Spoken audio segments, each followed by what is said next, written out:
नमस्कार दोस्तों। जिस तरीके से बीटीसी चल रहा है या जिस तरीके से मार्केट चल रही है उस तरीके से लगता ही नहीं कि आगे क्या बुल रन कहीं से स्टार्ट होगा जहां से हमारे अल्ट कॉइन्स एक बहुत बड़ा एक मैसिव पंप जो चाहिए वो हमें देखने को मिलेगा। लेकिन चल क्या रहा है मार्केट में? एक्चुअली ये जो सीन अभी आप देख रहे हैं एकदम ऐसा लग रहा है जैसे मार्केट एक जगह ठहर गया है।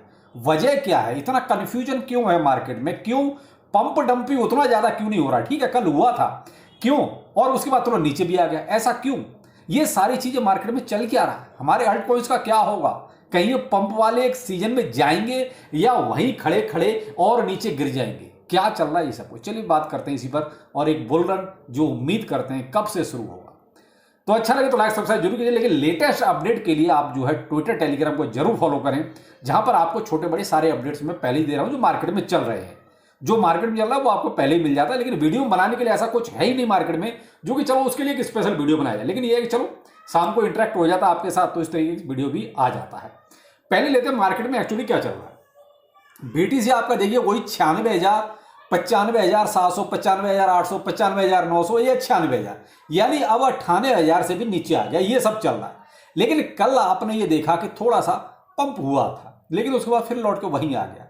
अब ये वहीं आने का मतलब क्या है? ये सब देखिए, मैंने आपको जब ट्रंप का अपना एक मीम कॉइन आया था, उसके बाद जब वो गिरा, उसके बाद उनकी वाइफ का मीम कॉइन आया, उसके बाद वो भी गिरा, और तब मैंने आपसे एक बात कही थी, अभी कुछ दिन मार्केट इस फैमिली के आसपास ही घूमेगा। आपने बीच में ये भी देखा जो मैंने आपको एक वीडियो में बताया था कि देखिए बेटा कुछ कह रहा है, बाप कुछ कर रहा है। यानी बेटा कुछ इधर पॉजिटिव कमेंट करता है ट्विटर पर आके, उधर बाप सेल मार देता है। यानी कि इथेरियम आपने देखा, इधर वर्ल्ड लिबर्टी फाइनेंस जो है वो बेच रही थी, बेटा कह रहा था यहाँ खरीदने का मौका है, यहाँ ये पॉजिटिव चीज है, इसको अपने पोर्टफोलियो में रखना चाहिए। उधर बीटीसी के लिए भी उन्होंने इसी तरह का कमेंट किया। मार्केट उसके हिसाब से थोड़ा बहुत रिएक्ट हुआ। लेकिन कल आपने जब ये देखा कि थोड़ा सा मार्केट अप तो हुआ, तो लगा कि शायद थोड़ा बहुत कुछ ठीक है। लेकिन मैंने जो देखा भाई, मुझे कहीं भी वॉल्यूम वाली कैंडल ऐसा कुछ नजर ज्यादा आया नहीं। उसकी वजह क्या थी? उसकी वजह थी साहब ट्रंप साहब। क्योंकि ये साहब आजकल जो है मार्केट को बिल्कुल वो कहते हैं जैसे अपने इर्द गिर्द ही नचाना चाहते हैं, जिसका अपडेट मैंने आपको अपने टेलीग्राम पर दिया था। और वो अपडेट था, president Trump said that he will announce reciprocal tariff on several countries next week. यानी इस हफ्ते में जो होना था वो तो हो गया, क्योंकि आप देख रहे हैं वीकेंड चल रहा है, तो इसमें तो अब वीकेंड में वैसे ही वॉल्यूम कम रहता है। लेकिन अगला हफ्ता भी इन्होंने इस कमेंट से अपना जो है बर्बाद कर दिया। यानी मार्केट के लिए इन्होंने पहले से ही पैनिक क्रिएट ऑलरेडी कर दिया। तो जैसे ही मार्केट में कल मार्केट में न्यूज आई, मार्केट आपका धड़ाम से नीचे आ गया। और अब इस चीज का वेट कर रहे हैं कि ये अगले हफ्ते किस बिल पर ऐसा साइन करेंगे जो और कहीं टैक्स इंपोज किए जाएंगे। जैसे अभी आपने पीछे देखा था भाई, चाइना पे लगाया, कनाडा पे लगाया, मैक्सिको पे लगाया, तो उन्होंने जो लगाया था वो 1 महीने के लिए होल्ड कर दिया। शायद इसलिए कि अपनी बातों को मनवाने का तरीका था कि भाई हम जैसा चाहते हैं वैसा करो, नहीं तो आपके ऊपर इतना टैक्स लगाया जाएगा। कुछ ऐसा ही हाल ये नेक्स्ट वीक के लिए भी अपना प्लानिंग करके बैठे हैं। अब उसमें कौन कौन से कंट्री होंगे जिस पर ये ऐसी किसी टैक्स की बात को लेकर सामने आए? देखिए, होना जाना कुछ नहीं है, लेकिन क्या है कि मार्केट को खामखा या तो पैनिक में रखना, या ये कहो कि अभी कुछ ज्यादा कुछ होना, ज्यादा कुछ ना हो, कुछ ऐसा सीन ये बस क्रिएट करके रखना चाहते हैं। लेकिन मैं तो भाई देखो इसमें बहुत ज्यादा ये परमानेंट बिलीव करने को तैयार नहीं हूं कि साहब ये बहुत लंबा चलेगा।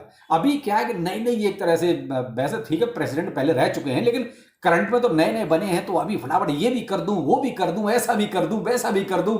यानी वो एक रात में सब कुछ सही कर देना चाहते हैं अपने अकॉर्डिंग। तो भाई ये तो संभव ही नहीं है कि आप सब कुछ चाहोगे झटके में सब कुछ। अलादीन का चिराग तो है नहीं कि जैसा चाहो वैसा हो गया।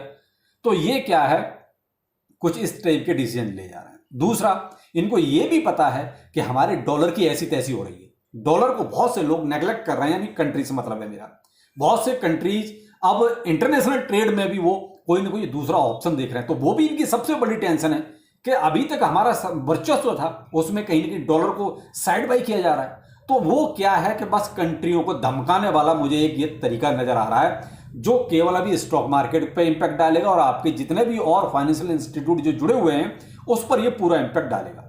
वही मुझे एक ही सीन ये नजर आ रहा है बस, बाकी और कुछ नहीं। तो भाई अभी थोड़े दिन ऐसे ही चलेगा। ये जो सीन अभी चल रहा है ना, ये ट्रंप जब तक थोड़ा लाइन पर नहीं आते, जब तक इनको लगता है कि भाई रातों रात कुछ नहीं हो सकता, थोड़ा टाइम लगेगा, सारी चीज़ें ऑटोमेटिकली ठीक होंगी, लेकिन ये रातों रात अभी करने के फिराक में। तो भाई कुछ ऐसे डिसीजन जो अभी इनके आएंगे ना, या ऐसे कमेंट आएंगे, वो आपको मार्केट पर पूरा इंपैक्ट नजर आएगा, तो जो आप देख रहे हैं। तो भाई अब ये जो टैक्स वाला सीन है ना अगले हफ्ते का, ये भी थोड़ा देखिएगा कि ये कौन से कंट्री का नाम लेते हैं या ऐसा कौन सा वो कमेंट करते हैं। तो भाई मैं तो मान के चलता हूं अभी अगला हफ्ता भी हमारे लिए कुछ ऐसा ही रहने वाला है। लेकिन बैक हैंड में अगर देखते हैं तो देखिए यूएस में जितने लगभग 22 अभी जो इनके स्टेट हैं, भाई वैसे तो 50 हैं, लेकिन 22 स्टेट ऐसे हैं जो चाहते हैं कि भाई बिटकॉइन को स्ट्रैटेजिक रिजर्व में रखना चाहिए। उन्होंने एक तरह से अपने बिल एक तरह से ये रख दिया सामने, यानी 50 में से 22 स्टेट पॉजिटिवली सामने आ रहे हैं। तो इसी की वजह से आप देखिए बीटीसी के लिए तो कोई नुकसान नहीं है, कोई दिक्कत नहीं है, उसके लिए पॉजिटिव पर पॉजिटिव न्यूज निकल रही है। बेशक इनके ट्रंप के निर्णय कुछ भी चल रहा है, लेकिन जो पीछे बैकएंड में चल रहा है वो सब कुछ ठीक चल रहा है। तो आप, मैंने कल भी आपको बीटीसी का एक रिकॉर्ड दिया कि स्ट्रैटेजिक रिजर्व की वजह से आप पीछे देखिए जितना एक्सचेंजों पर रिजर्व है बीटीसी का वो डे बाय डे डाउन हो रहा है। नहीं देखा तो कल का वीडियो देख लीजिए। तो इसी वजह से देखना कहां जा रहा है, सारा वॉलेट्स में जा रहा है, होल्डिंग में जा रहा है, यानी मार्केट से बाहर हो रहा है। तो भाई ऐसा ही क्वेश्चन आप यहां आप हांगकांग का भी देख सकते हैं। Hong Kong now officially accept bitcoin ethereum as proof of asset for investment immigration. ये लीजिए यहां से भी एक तरह से पॉजिटिव न्यूज है। तो बीटीसी के लिए इथेरियम के लिए तो ठीक है, इथेरियम का लेकिन हाल ही कुछ अलग चल रहा है। इथेरियम की वजह से ही हम देख रहे हैं अल्ट कॉइन्स में बहुत ज्यादा कुछ हो नहीं रहा है। तो ये जो कुछ चीजें चल रही हैं ये बीटीसी के लिए सब कुछ अच्छी चल रही है, पॉजिटिव चल रही हैं, लेकिन हम जो जहां अटके हुए हैं वो है हमारे अल्ट कॉइन्स। मेरे भाई मैंने कल भी एक बात कही थी, आज भी वही दोहराऊंगा, मेरे पास इसके अलावा और कुछ कहने के लिए है नहीं, कि ये जो अल्ट कॉइन्स का सीन है जब तक इथेरियम का मामला कुछ नहीं सुधरेगा, इथेरियम में जब तक देखो जो हमें बीटीसी के अकॉर्डिंग जिस तरीके से देख रहे हैं तो इथेरियम में कुछ भी नहीं है। इथेरियम देखा जाए तो कुछ ऐसा कर भी नहीं रहा ना, तो बहुत ज्यादा ये को डाउन तो हो जाता है, जरा सा बीटीसी नीचे आता तो थोड़ा सा डाउन तो होता है, लेकिन बीटीसी की अपेक्षा जिस तरीके से थोड़ा बहुत तो इथेरियम को मेरे अनुसार अब तक देखिए कम से कम 3,500-4 हजार के आसपास इसका प्राइस होना चाहिए था। भाई 3,500, मैं कहता हूँ 3,000 के आसपास भी होता तो भी कहीं तक ठीक था, लेकिन जो उसके नीचे चल रहा है ना ये 3,000 पे भी जल्दी से नहीं पहुंच रहा। तो इसी की वजह से आप देख रहे हैं अल्ट कॉइन्स हमारे मीम कॉइन्स इनका तो वैसे ही बंटाधार हुआ पड़ा है। अब ये कब सुधरेंगे नहीं कह सकते अभी कुछ। देखिए अभी मैं ये नहीं कहूँगा कि आप यहाँ निराश हो जाएं या नेगेटिव हो जाएं, ये तो मार्केट है और ऐसे ही चलेगा। लेकिन क्या है कि हम बीटीसी में कुछ ज़्यादा ऊपर आ गए, यानी कि जिसके अकॉर्डिंग हमें अभी बीटीसी में इतना ऊपर नहीं आना चाहिए था। देखिए शायद इसलिए कि अचानक से ये जो ETF वाला मामला सब बीच में फंसा, इस वजह से बीटीसी में तो उतनी बुलिशनेस आ गई।